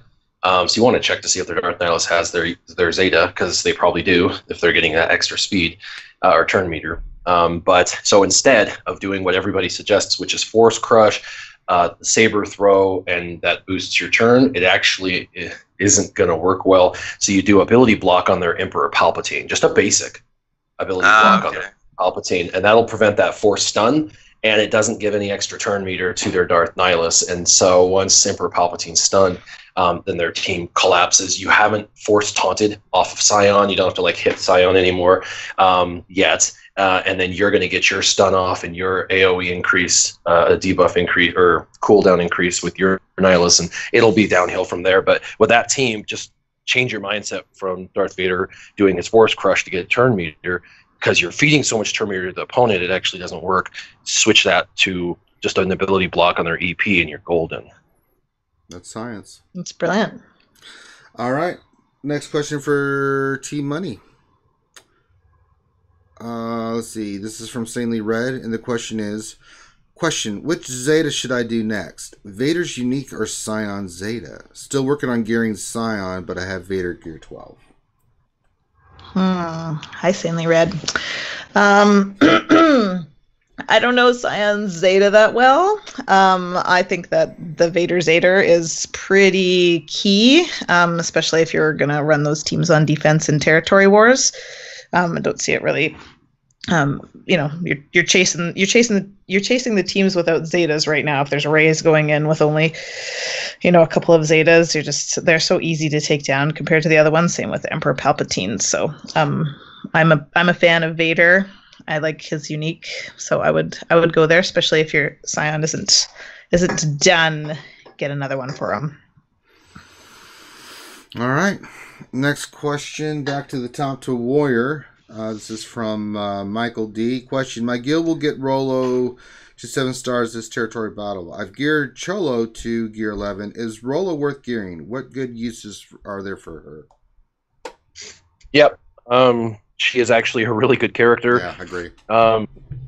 She's a unique leader that provides a lot of foresight for rebels as a lead, and extra tenacity and things like that. And so you can use her in territory wars or territory battles pretty effectively. I would recommend territory wars. I've used her in territory wars with rebels like Biggs and Wedge, because Biggs and Wedge, a lot of people are forgetting about that they're there because they've got so many other great teams. But, Biggs and Wedge are a staple for me. I like to put, Rolo as the lead, give the extra tenacity to rebels, and give them that foresight. That foresight, makes her almost like a Zeta Qui-Gon Jinn without a Zeta. Just think about her as like a Zeta Qui-Gon Jinn lead for rebels, basically, except for you don't have to pay for a Zeta. Real quick too, before we push past this one, would anyone be considering using Rolo in Arena for EP leads? She's not durable enough. I've tried it, and I haven't done her Zeta. Gotcha. And maybe that would help. But I've got mine gear 12, and you put your stuff, and it gives some foresight, but they clear it pretty quickly because there's so much debuffing going on that they clear it pretty quick. On offense, and a lot of AoEs. In Territory Wars, if you're picking the right teams, you can pick a team apart pretty well. Just like a Zeta Qui-Gon Jinn works offensively in Territory Wars. If you don't know that, now you know. But that's a team that I use to kind of go against certain teams because the things they're trying to land miss, and then you can go on the offense and start to control the battles. So. It's a good character, and you have to have her anyway, 7 stars. And my thought process with this is, and I know I've said this before, but when you waste time, energy, effort, credits, crystals, everything on a character to get them up, people always say, well, why did I hate having to waste stuff on like the veterans. I hated having to waste credits and stuff on the veterans. Like, so don't make it a waste. Use them. Like, put a Boba Fett lead, put the vets underneath them. Give them Captain Han Solo and Old Ben in the background, and that team will beat nearly anything because they're stacking damage and there's ability block and stagger and stun twice, and you've got an impenetrable back force with a reviving tank in Old Ben with CHS, and Boba Fett makes sure everybody's doing mad damage. You've got him hitting for 30 to 50K. So it's all about team compositions and finding the right compositions. And with Rolo, it's no different. If you're going to earn her, she's a good character. There's a reason why they built her. And if you're unsure of why, then maybe there's, questions on Saturday morning stream to ask. That's right. She's good for Sith Raid as well, isn't she? She could be. I haven't really got to play the Sith Raid much. I got to play literally twice in the 5 runs. I think we've done 5. I'm not sure. I've posted zeros multiple times. The last raid we did yesterday, I jumped to phase 4 and I did like 2.5 million in phase 4, and I got 25th spot because there was only 34 of us playing. I mean, so I don't get a chance to do all the theory crafting, so it's a bit sad. You'll get there. Yes, sir. You should come play with us, Warrior. I'll stop the raid for you. She'll stop the raid and play with you. They were going slower through the phases. I could actually do videos on the raids. The problem is the raids are all on farm, and they do them in a very short period of time. And if I'm lucky, I catch the end. And that's been the way since the very beginning. So I just kind of reserved myself to the fact that, I probably am not the YouTuber to theory craft a bunch of raid videos. Sadly. We had Smithy D come into the Wolfpack back when we were at the Order 66 Academy for a few months, and we'd stop the raids for him. We're starting a raid in like an hour. Send your ally code. I've had that request from a number of people. I enjoy my position while it lasts, at least anyway. All right, next question to Mike. This is from Camille Bulchowski. Can't say that. I've been playing since Christmas, and I just unlocked R2. Is he still useful, especially with LCLS? Yes. Yeah. No, R2's great character. Amazing. Yeah, pop him into. What is it? He works across 4 different factions. Rebels, Resistance, the not Imperial, Jedi? the droids, Republic. Jedi and droids. So you're gonna. He's probably one of the most or highest utility tunes in game. Definitely work on him. I'm buzzing that my alt York has just 7-starred R2, and I'm using immediately. Great tune. Work on him. Gear him. Beep bop. Beep bop. King Felix, next question is for you. This is from Josue Garcia. Question: What are the best gear shipments to buy with crystals from the store besides the full MK3 holo projectors? I'm a 2.2 million GP player, if that makes a difference. So the Mark III holo projectors are pretty much your best bang for your buck, like you said. But for me, when I'm buying something out of the shipments, it is a so if you're the 20 salvage is a good deal for the 5 stun guns. It's a good deal for the Mark III Carpontes. It's a good deal for the Mark III stun cuffs. But for me, when I'm doing it, it's whatever character I'm working on right then. If I can buy a piece or a salvage that will give me a gear piece or a level up for that character, that's what I do. I'm not out there buying a certain piece of gear and just stockpiling it. I'm going character by character. If I actually just did it for Resistance Pilot to get her to gear 9, she needed a Mark 6 hypo syringes, and it popped up right here because I'm past midnight right now, so it popped up on this refresh, and I bought that so I could do her Mark 5 furnace. The Mark 5 furnaces are also a pain at certain points in the game. So what my advice is, whatever character you're working on, whatever faction you're working on, if you need that piece to bump up a gear level or bump up a gear piece, do that. And don't worry about exactly what it is, because most of them are about the same price. So just get what pieces you need for your characters at the time, and worry about, the other pieces later. There you go. All right, next question for Xylo. This is from Rohan Fedji. Which teams counter Thrawn teams in Territory Wars? Which teams counter EP plus Scion and Kylo Ren lead First Order teams in Territory Wars? A lot of counter questions. Sorry, could you repeat it one more time? Yes. Why aren't you listening? I didn't really understand it. No, he's asking he's basically counters which team counters Thrawn teams in Territory Wars, and also what are the counters for EP plus Scion and crew First Order teams in Territory Wars. So counters for these teams: Thrawn, EP and Scion, and First Order with Kylo Ren unmasked. CLS for your EP teams. You got to be careful about who you're plugging in, though. With CLS, I would use like Rex as your backup for Tenacity and Cleanse, and then like your Titan 2.0 basically. For Thrawn, Finn. Oh, Finn? Yeah. Zeta Finn works great for Thrawn. Yeah, Finn works great for everything except for crews with bunch of Zetas on them, as long as the speed works, right? Like people should be protecting their teams from Finn. For crew. Really?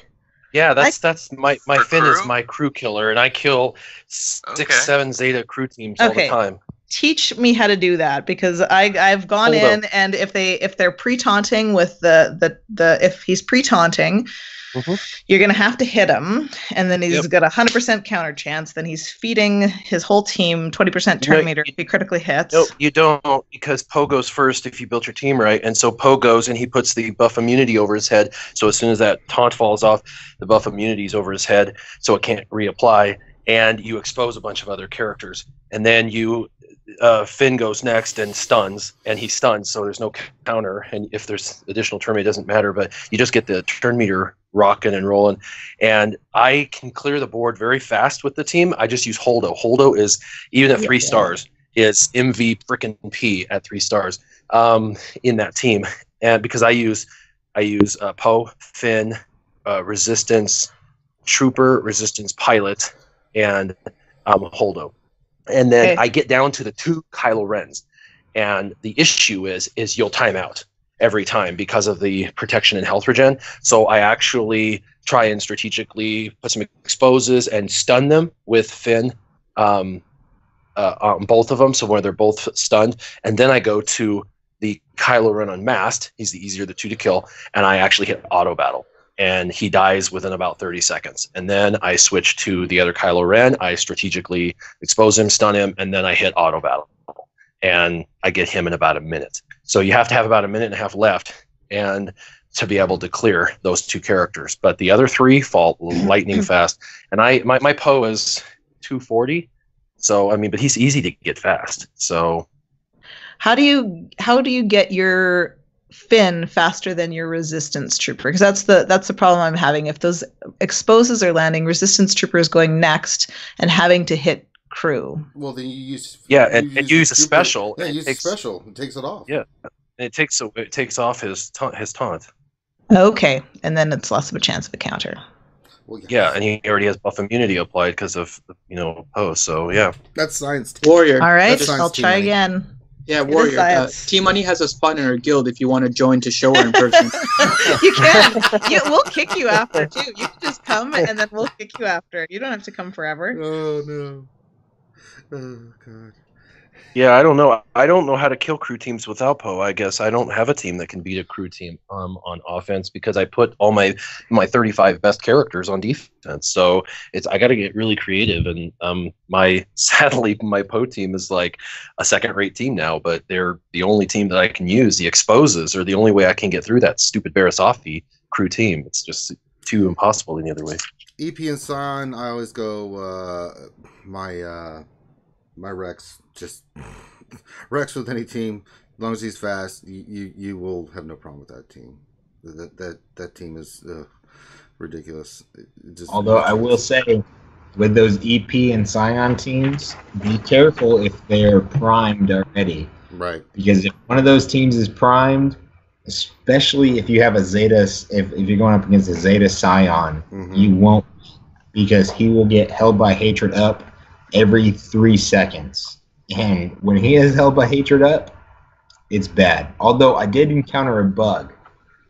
I haven't reported it because it's a lot of work. But with Scion, I had my Scion with held by hatred get annihilated and then come back to life. Which it's not supposed to work that way. So I don't know if CG is aware of that, but because every time I annihilate a Scion with held by hatred, he dies and he doesn't come back. But mine came back to life one day after being annihilated. So that might be a problem if the bug is still working. That was a couple weeks ago. I don't know if they did a subtle fix or not, but you might want to watch out for that. All right. I hope you didn't. Oh, $2 from Good Old Maurice. He says, great stream as always. Well, thank you, Good Old Maurice, for the $2. Appreciate you, buddy. Next question and last question to Team Money for the regular questions. This is from Queen Serenity, and the question is, Team Money, can CG give Akbar resistance tag so he can be of use with resistance synergy? Yeah, I saw that question in chat. I think that's a great idea. And just from a canon perspective, is there actually a delineation? Because all their language in game, all of the resistance characters are like, yes, we're rebels. And it's like, okay, well, is this just kind of an arbitrary faction tag for the game? And I can see where that's important, I guess. But yeah, Akbar for sure. He's been part of the resistance. I mean, Han is so contrary that you could argue that he's not, part of the resistance faction or the rebel faction. Not rebels. Exactly. But yeah, that would be super cool. Can you imagine the combinations you could drum up with that? Word. That'd be very cool. All right, now for the fun questions. So Ewok wants to know, Warrior, how does Warrior keep his voice so damn sexy? I'm on the edge of my seat here. No, that's a weird question, but I've oddly enough had other people say something similar to being silky smooth and things like that, and I'm not really sure what all of that means, but appreciate the compliment. Your voice is like butter. You melt people. It's all those voice classes. Mm-hmm. Yeah, something like that. Yeah, word. See, that's science. What else? 33 says, Mike, there's a couple times Terps talked and we didn't get a translation, buddy. Are you getting rusty? I responded to that at the time. He said yes. Okay. Our good friend Victorious Drac Knight, or Dark Knight, as Grandy would say. Question for Team Money: are you a wizard? Do only you arrive precisely when you mean to? Thank you for understanding me in a deep and profound way. This is correct. Or she just slept in as lazy.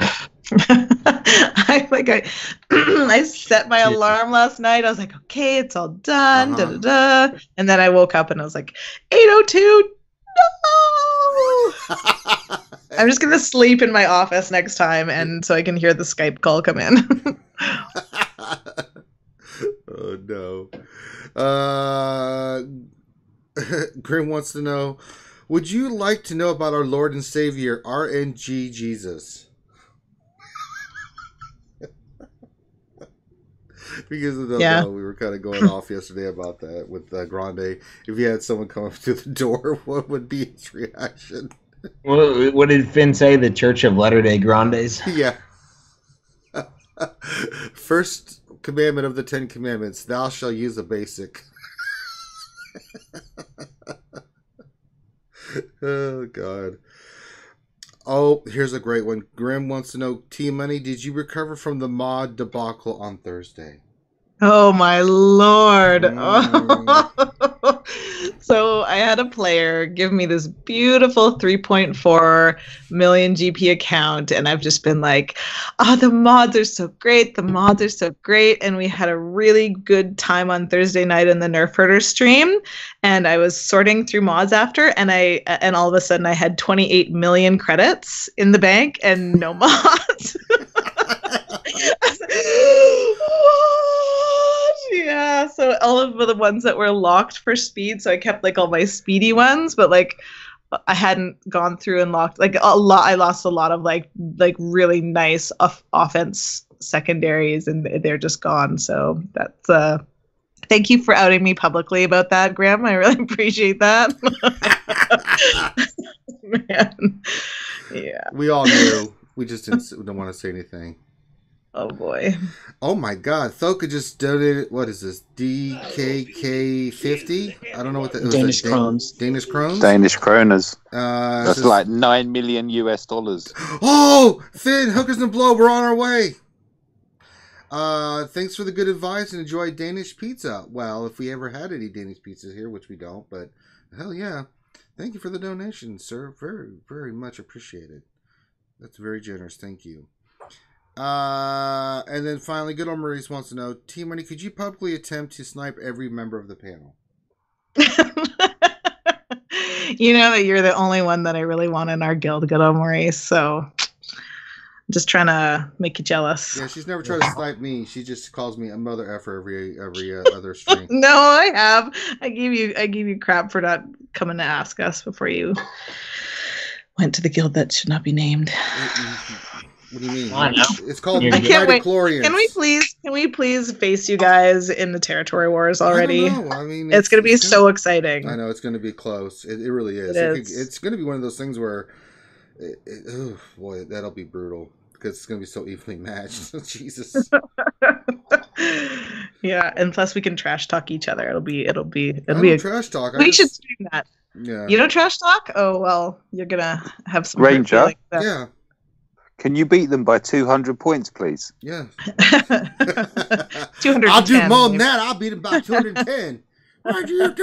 Actually, no, 5. 5 points, please. We're like a little upsetty guild. Like we don't have a perfect win record, but we like there's a number of guilds who are like, you're the only one who's beat us. Like, yay. So take that. Take what you can get. All right, that's all the questions, and so we are done for questions for today. Thank you so much for everybody from the chat that participated. Really appreciate it. Remember, we do this every Saturday from 10 a.m. to 12 p.m., so mark it on your calendars. You know, the best way to do that is to subscribe. Subscribe to the channel. Give us a thumbs up to help support the channel. Helps it grow, all that good stuff. I'll get more on that later, but now's the time where we're going to let all these other fine people pimp their stuff, and let's start with Warrior. He's back, and so let's get him going again. Where can the good folks check you out at? At my channel at Warrior Presents or at Warriors Roster Reviews. Both channels on YouTube, both linked with each other. Yeah, just check me out. I haven't done much content at all in the last couple of weeks because I have been physically out of country, but I'm back. Yeah, understand. And I plan on revving it all back up and starting to do some videos. In fact, I have a couple of very creative series that I've never done before and nobody has ever done before on YouTube, but I'm very excited about these new series of videos. I think the community is going to respond exceptionally well to both of them. So hopefully I can find the time to make them. Mike, where can folks check you out? I've got a YouTube channel, MikeHunt.SWGOH. Just going over, I've got a yings and yangs of RNG, 2 arena battles, same squads. Literally they follow on from each other, 2 completely different outcomes. I'm doing my silencer series, so trying to get some big hits with TIE Silencer and just general gameplay. I've got a 2.5 million Nightsisters Heroic Phase 4 that will go up tonight or tomorrow. Yeah, that's it. All right. Say hello. All right. Xylo, thank you for having me. As always, Mike. Well, glad to have you. Xylo, where can folks check you out at? Yeah, just check me out. I'm on YouTube. It's your boy Xylo Takedown, SWGOH. And I'm just putting up a lot of content as I go, and I got a couple small films on there too. Working on putting up some more stuff. My guild's starting their first tier 6 today on the Sith raid, so hopefully I can put some better content out there for more higher end guilds, of course, too, as well. And like and subscribe. I really appreciate it. I'm trying to build my channel as much as I can, and really appreciate having me on the show too, Ranger. Always, buddy. And of course, we come to my apprentice. My alcoholic apprentice from Canadian. Usually don't call me an alcoholic on the daytime show. Well, we're both that way. I've turned you to the dark side of drinking. You really have. You really have. Funny story about that, but we'll share that on the night stream. T-Money, what's going on in your world? Where can folks check you out? What's going on? Yeah, well, certainly tonight on RSG, Ranger just keeps letting me hang out with him. I don't know. It's thanks for that, man. Well, I can't really get rid of you. I mean, you're always, that is true. You're just popping up. Pop up. So we our show this last week on the League of Extraordinary Nerf Herders. We stream every Thursday night at 10:30, and we had Annex of Oro on, who has written the Sith raid guide that's kind of making its rounds. I think if you go in there at any given time, there's like 90 plus people looking at it. It's a great guide. He's kind of collected it, done a bunch of collaborative work with folks, posted the high scores possible, given ranges for scores. So it's a great document, and we just were able to chitty chat with him for a few hours on Thursday night. So that's the piece that we've had going on most recently.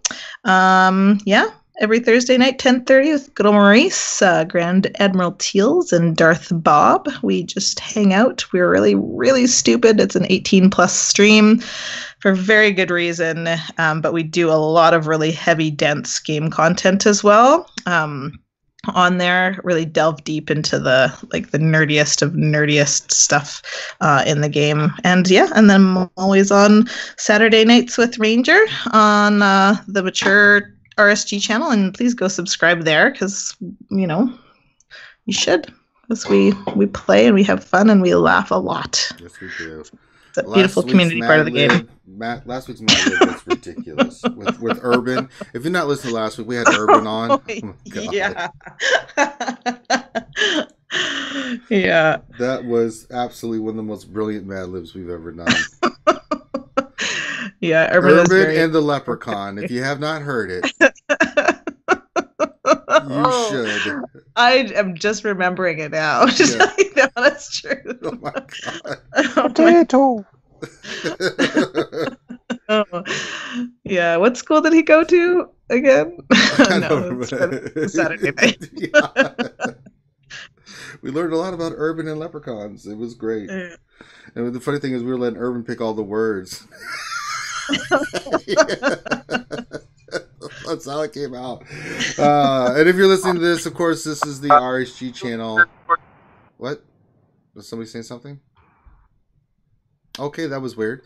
If you're listening to this, you're on the RSG channel. This is the Jedi Academy. We do this every Saturday from 10 a.m. to usually whenever we get done, usually about 12 p.m., depending on how many questions, sometimes a little bit more, sometimes a little bit less. And then, of course, we're streaming all over the place. We've got a lot of stuff going on, so let's break it down. Tonight, we will be on the other channel, our RSG Mature channel. Tonight is a special stream where we are going to be doing KOTOR. Why? Because T-Money browbeat me until I gave in. And so, to make T-Money happy, we will be playing KOTOR, drinking. We'll still answer your Star Wars Galaxy of Heroes questions, but, for all the games we do, it's all about just hanging out, talking about the game, having fun. That's what it's really all about. And then usually during the week, we have, for Star Wars Galaxy Heroes, 12 to 1 p.m. every day, Monday through Friday. Me, Dr. Finn, and whoever else we can scrounge up. We do the lunch hour stream where we just hang out for an hour and answer your Star Wars Galaxy Heroes questions or whatever's on your mind. It's kind of how it works. Wednesday night at 8 p.m. Eastern every week, we have the RSG Wednesday night Star Wars Galaxy Heroes stream where we break down the latest news and notes from Star Wars Galaxy of Heroes, give you your opinions of it, and tell you what it all means. And then we're also been streaming a lot of Battlefront. I've been streaming it like mad. So we'll be doing some more Battlefront 2 today. And if you'd like to come join us, you're more than welcome. If you'd like to come play with us while we're playing, all you need is a Skype account in the game, and you can come join in the fun. Or you can just come hang out and watch us play, ask questions. That's what we're here for. We got a lot of awesome players playing it. I mean, they're really, really good. I mean, oh my God, they're really, really good. And then if you have the version on PC, you can come join Finn. He's playing it on the PC, and he's doing his pew-pewing. How's your pew-pewing going, Finn? And Finn's no longer there. Great. Try to do a plug, and Finn's not there. But if you want to listen to us, of course, you can listen to us on YouTube. The great thing about YouTube now is that you can go back and listen to us on YouTube, and you can go check out the chat function as it happened live. So that's really nice. Or if you just want to download this as a podcast, you can go to the iTunes store for RSG, and you can find us there. Remember, we've got our store where you can get your RSG swag. Make sure if you do, take a photo, send it to us. We're compiling all the photos you nice people have been putting and sending to us in the Discord. Of course, we also have the Discord where you can go in, and if we didn't get any of your questions today, or if you have a question, have a great community, about 1,000 people in there now in the Discord that are there to help answer your questions and give you all the best advice to help you with your Galaxy of Heroes or any of the other games you're playing. So, big thing is make sure you like and subscribe, guys. That really helps all the channels, not just us, but all these other guys. Give them the thumbs up, support the videos, subscribe to their channel, so it helps their channel grow, it helps the community grow. It's just a win-win for everybody. So make sure you do that, guys. It really helps us out, and we really appreciate all the support. These fine people take time out of their busy schedules to be here to answer your questions. So that's the least you could do is just to support them back in that way.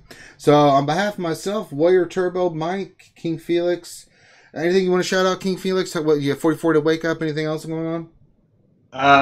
Well, you guys can catch me on the RSG stream Saturday mornings and Saturday mornings and soon to be in a couple of months. Probably some other streams too once I get back to a regular time frame. Back to the clean world. Gotcha. And of course, Xylo and Team Money, thank you all for being here. Very much appreciated. Everybody have a great rest of your Saturday. I will be streaming Battlefront starting around 5. I'll start doing some more Battlefront, and then we'll go Battlefront all the way to 10. Then we'll switch over. Well, 9:30. Then I need a few minutes to switch over the stream, and then we'll go to the RSG Mature channel. I'll load up KOTOR, and then we'll be doing that tonight for the RSG Mature channel. And of course, we'll be doing our Mad Libs, other things like that. Drinking will be involved. We have fun. So, on behalf of everybody, thank you all for being here today. Really appreciate it. Everybody have a great rest of your day. Whenever we see you, we'll see you. And we will see you then. Take care. Bye.